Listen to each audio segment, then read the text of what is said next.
नमस्कार साथियों, आज छुनरू को और उनके बाबा को जाना जाए। तो छुनरू के बाबा छुनरू को बहुत मुहाते थे और छुनरू भी बाबा को बहुत मुहाते थे। पढ़ने जाते, लौट के आते, पढ़ते, बाबा उनके लिए कुछ न कुछ लाए रहते। सबको देते, भैया को भी देते, बहनों को भी देते, लेकिन छुनरू के लिए घर में मिलता ही मिलता, बिस्किट हो, नमकीन हो, जलेबी हो या अन्य कोई चीज़ हो, गांव का ताज़ा गुड़ हो, गन्ना हो, दही हो, जो भी चीज़ें मार्केट में हैं, उपलब्ध हैं, छुनरू को पसंद हैं, बाबा उसे बाज़ार से लाते या गांव से ले आते। बाबा छुनरू को देते, अलग से भी खिलाते और छुनरू के लड़ भी जाते। अगर छुनरू को चाचा लोग सताते, परेशान करते, चिढ़ाते तो लड़ भी जाते। और एक बार तो इतनी बड़ी लड़ाई हो गई छुनरू को लेकर के, बात में बात आगे बढ़ गई, क्रोध सवार हो गया। चाचा भी छुनरू के 17-18 साल के रहे होंगे और छुनरू 5-6 साल का रहा होगा। बातों में बात आगे बढ़ गई और बात मरने और मारने पर आ गई। छुनरू के बाबा गड़ासा लिए अपने ही छोटे बेटे को दौड़ा लिए। इतनी मोहब्बत थी कि छुनरू अगर रो दिए, चिढ़ा दिया, कोई बहुत रुला दिया बचपन से, तो चाचा भी ऐसे थे जो उनके मन में भी चिढ़ रहती होगी कि हम इनके बेटे हमें कम मानते हैं, नाती को ज़्यादा मानते हैं। एक मानवीय जो दुराभाव है आ ही जाता है, चाहे हम हों चाहे आप हों। ऐसे ही भाव चाचा के मन में आ गए होंगे, लड़ गए। छुनरू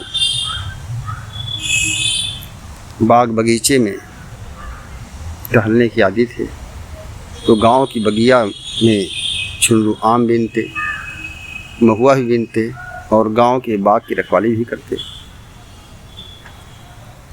एक बार छुनरू के ननिहाल में खूब आम फरा और बाग रखाने वाला कोई नहीं था। मई जून में छुट्टी होती स्कूल की, तय हुआ कि छुनरू ही मामा के बाग की रखवाली करने जाएंगे। छुनरू चले तो गए और आम इतने वहाँ फरे हुए थे कि डालें टूट जाती थी। एक बार तो डाल टूटी गिर गई, लगा कि लोगों ने कहा कि हमने चुड़ैल को देखा है, उसने हिला दिया, टूट गया। सफ़ेद धोती वाली चुड़ैल है वहाँ पर। छुनरू भी डरा, लेकिन वही उसकी निडरता पहले वाली कि भूत पिशाच निकट नहीं आवे, महावीर जब नाम सुनावे, नासे रोग हरे सब पीरा, जपत निरंतर हनुमत बीरा, संकट ते हनुमान छुड़ावे, मन क्रम बचन ध्यान जो लावे। ये हनुमान चालीसा की ये लाइन छुनरू को, जिसने तथाकथित डाल को गिरा दिया था, आम के लदे हुए डाल को, छुनरू गए आम बीने। संध्या का समय था, नहीं डरे और आम नानी के घर ले आए। आम के बाग के पास औरों के बाग थे, तो अधिकतर आम के रखवाले दिन में पास पड़ोस की लड़कियां होती थीं, लड़के होते थे और छुनरू कबड्डी खेलते, लड़कों से भी और लड़कियों से भी। जीवन का आनंद था। किशोरावस्था शुरू हो रही थी, 12-13 साल उम्र रही होगी।